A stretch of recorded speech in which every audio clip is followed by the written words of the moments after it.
You check your phone. Again, the screen glows back with the same crushing silence it held 10 minutes ago. Nothing. The conversation is dead, left unread. A cold pit forms in your stomach. A familiar, unwelcome guest. You begin the mental autopsy, replaying every word, every emoji, every calculated pause, searching for the moment it all went wrong. The self-doubt begins its corrosive work, a quiet acid eating away at your confidence. What did you do wrong?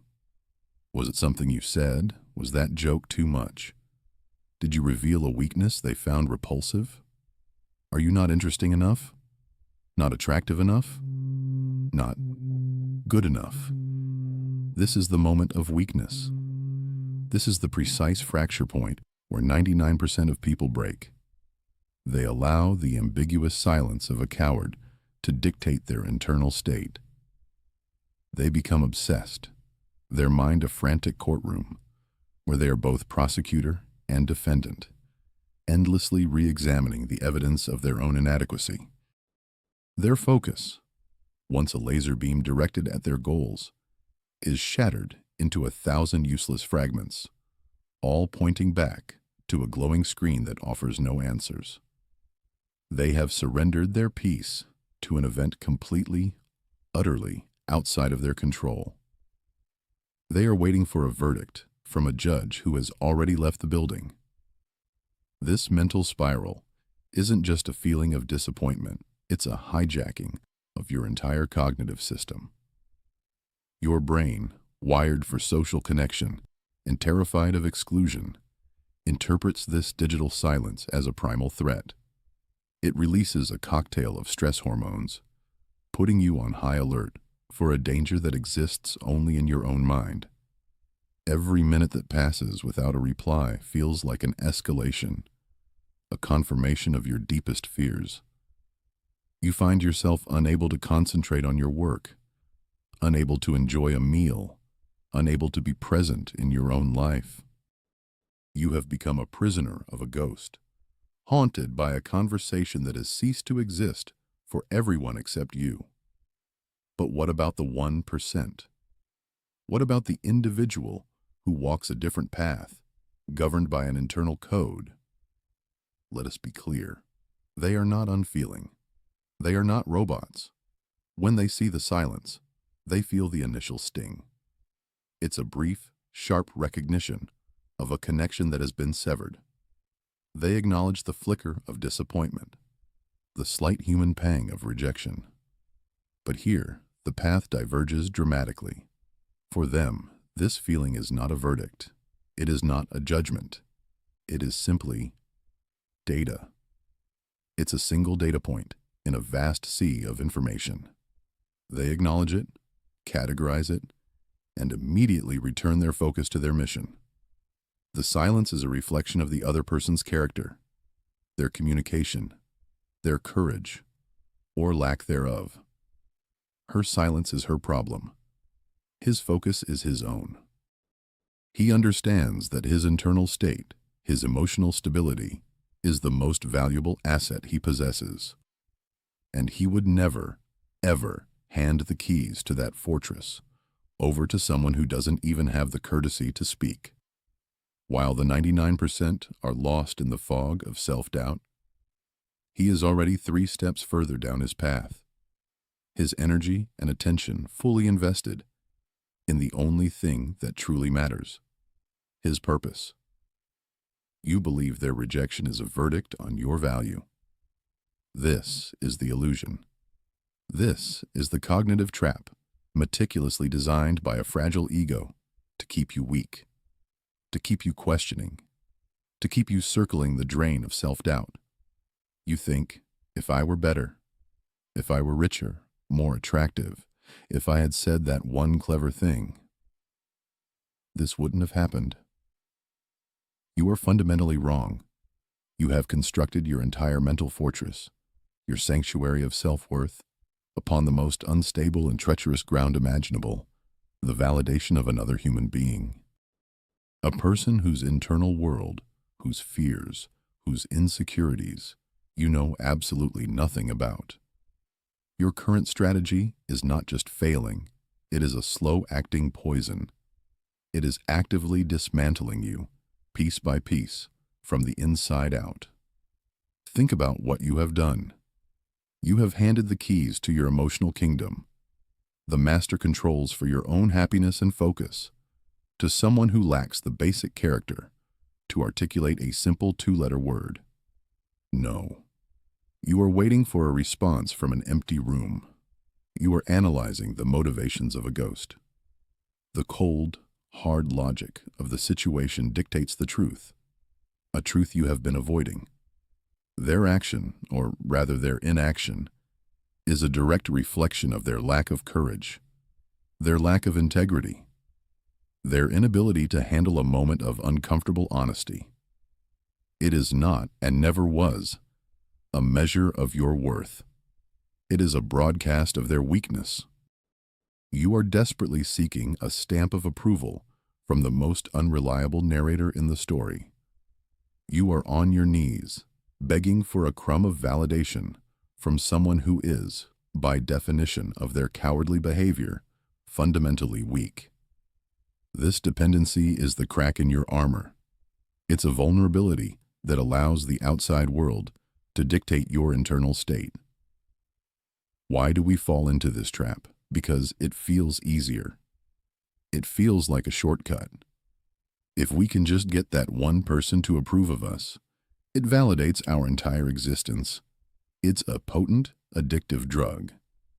But like any addiction, the supply is controlled by someone else. And when they cut you off, the withdrawal is brutal. You are left shivering in the silence, jonesing for a hit of validation that will never come. This is a game you cannot win, because the rules are written by someone else, and they can change them, or abandon the game entirely, without any warning. Every moment you spend trying to decode their silence is a moment you are not spending building your own life, forging your own purpose, and reinforcing your own mind. You are bleeding power, letting your vital energy drain away into a void created by another person's character flaw. The illusion is that you lost something of value. The reality is, you've been given a powerful lesson in where not to invest your focus. The problem isn't that they left. The problem is that you ever gave them the power to cause this much damage in the first place. The reason you are trapped, the reason the silence of another person can destabilize your entire reality, is because you have violated a fundamental law of the universe. This isn't a modern self-help trick. It is an ancient, unyielding principle forged in the minds of the strongest men who ever lived. 2,000 years ago, a former slave named Epictetus, a man who knew the true meaning of powerlessness, laid down the blueprint for unshakable inner peace. He called it the dichotomy of control, and it is the central law you have broken. The law is brutally simple. Quote, 0, that is it. That is the key that unlocks the prison you have built for yourself. Let's be precise. What is within your power? Your beliefs, your judgments, your decisions, the effort you put into your work, the discipline you apply to your body, the character you choose to build, brick by painful brick. These are the things that belong to you. This is your kingdom. Now, what is not within your power? The weather, the economy, and most importantly, for our mission today, the thoughts, feelings, opinions, and actions of other people.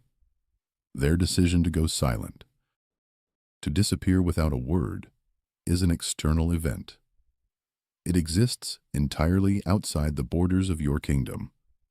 It is as uncontrollable and as impersonal as a sudden downpour on a sunny afternoon. And how do you react to the rain? Do you stand in the street, shaking your fist at the clouds, screaming that they have personally insulted you? Do you spend the next week replaying the moment the first drop fell, analyzing how you could have prevented the storm? Do you conclude that the sky must think you are unworthy of sunshine? Of course not. To do so would be the act of a madman. You acknowledge the rain, you grab an umbrella, and you continue with your day. You adapt to reality. To suffer over being ghosted is to suffer over rain. You are allowing an external event, something you have zero control over, to flood your internal world. You are choosing to drown in a puddle of someone else's indifference. The great Roman emperor, Marcus Aurelius, a man who commanded legions and ruled the known world, wrote this to himself in his private journal. Quote 1. He understood that true authority isn't about controlling others. It's about achieving absolute mastery over your own perception. The problem is not that they left. The problem is your judgment that their leaving is a catastrophe. The problem is the story you tell yourself, that their silence is a verdict on your worth, that their absence diminishes you. This is a false narrative. It is a lie you have chosen to believe. The solution, therefore, is not to find a clever text to win them back.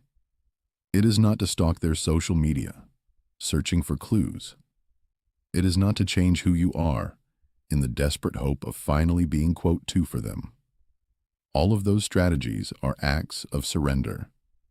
They are admissions that your emotional state is a puppet, and you are willingly handing the strings to someone else.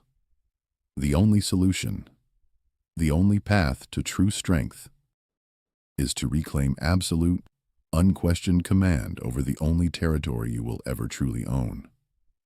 Your response. You must withdraw your emotional investment from their actions and reinvest it into your own. You must stop trying to control the weather and start fortifying your own shelter. This is the pivot from weakness to power. To merely understand the principle is not enough. Knowledge without action is just trivia. The 1%, the individuals who seem to move through life with an unshakable core, do not simply philosophize about their power. They execute on it with a brutal, almost mechanical efficiency. This is not a suggestion. This is your new protocol, a 4-step mental maneuver designed to cauterize the wound of rejection and redirect your focus back to what truly matters.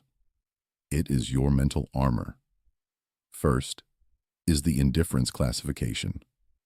The moment you confirm the silence, the moment you realize the conversation is over, you do not descend into a spiral of what-ifs. You perform a single, decisive mental action. You classify the person and the situation as quote 3 and quote 4 to your primary mission. Think of it like a radar operator. An unidentified blip appears on the screen. You analyze it for a split second. Is it a threat? No. Is it an asset? No. It is simply other. You label it as such and immediately return your attention to your designated airspace. You do not invent stories about where the blip came from or where it's going. To do so is a dereliction of duty. Your mind, desperate for a narrative, will cast you as the villain in a story they never bothered to write. It will tell you that their silence is a complex judgment on your character.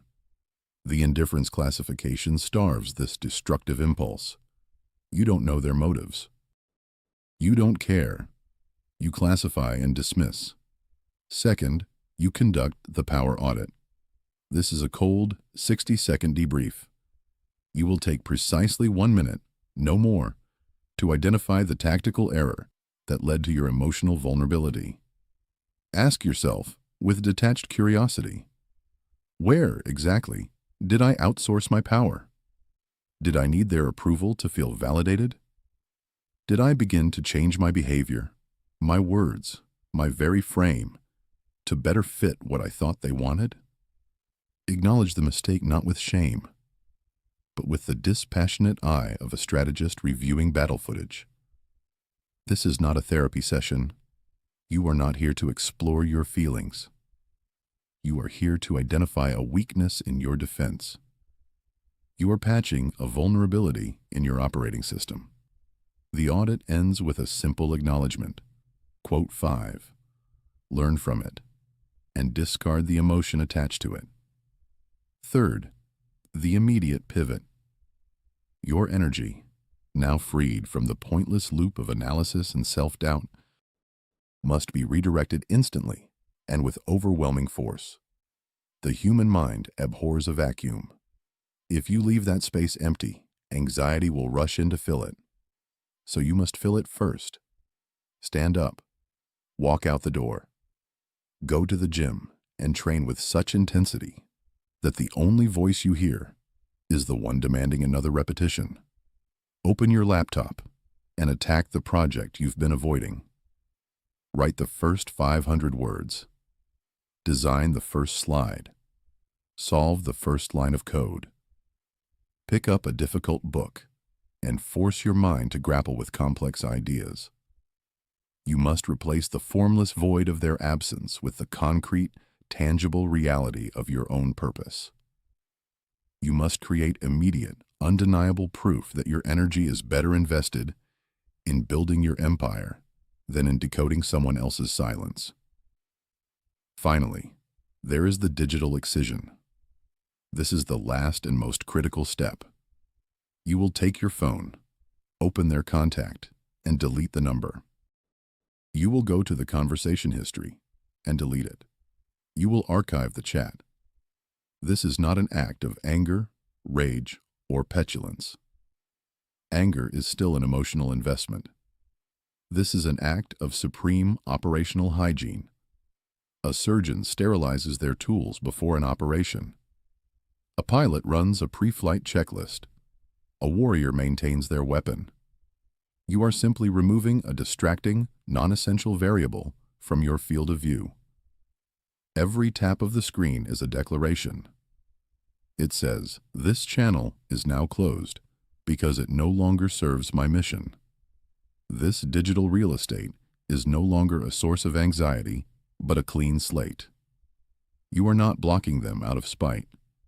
You are curating your focus with the discipline of a true commander. You have received your protocol. The mental armor has been designed. The tactics have been drilled. But theory is nothing without execution. Knowledge without action is a coward's comfort. What you do in the next 24 hours will determine whether the lessons of this briefing become a permanent part of your operating system or just another forgotten piece of information. This is not a suggestion. This is your final command. You have a deadline, and it is absolute. 24 hours. From this moment on, the clock is ticking. Why this urgency? Because the part of your mind that craves the validation of others is a master of procrastination. It will tell you to wait. It will whisper, "What if they text back tomorrow? What if you're being too harsh?" That voice is the sound of your own weakness, attempting to reassert control.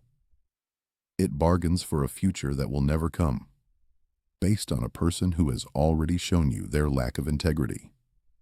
Every hour you wait is another hour you allow their silent, cowardly decision to occupy valuable real estate in your mind. Every hour is a concession. Every delay is a defeat. The 24-hour deadline is a line in the sand. It is a declaration of war against your own hesitation. It is the crucible in which your new resolve will be tested. Your mission is the digital excision, but this is not merely about one person. I want you to open your phone, your messaging apps, your social media.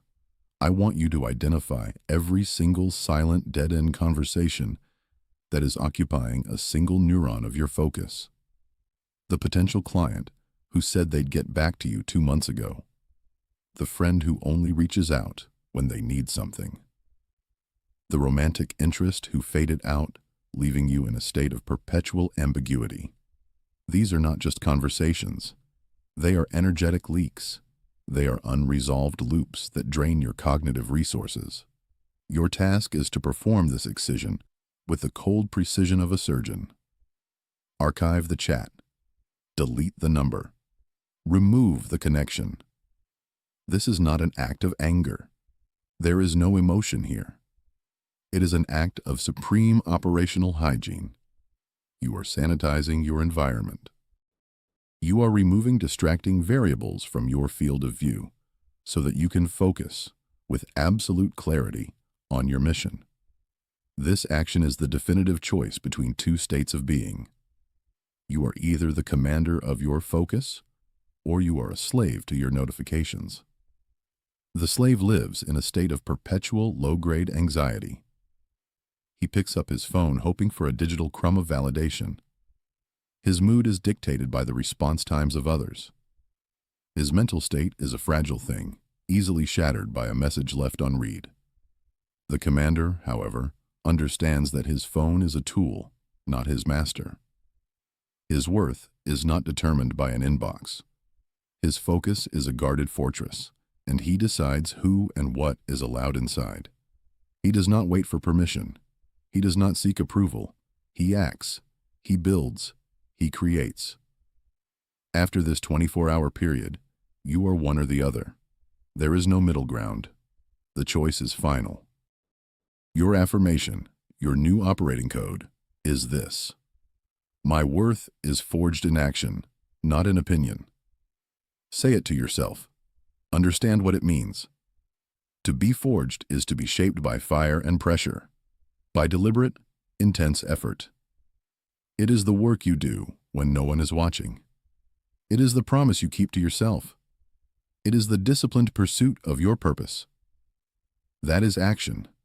Opinion is the fleeting judgment of others. It is their silence, their approval, their criticism. It is mist. It is noise. It has no substance and no power, except for the power you foolishly grant it.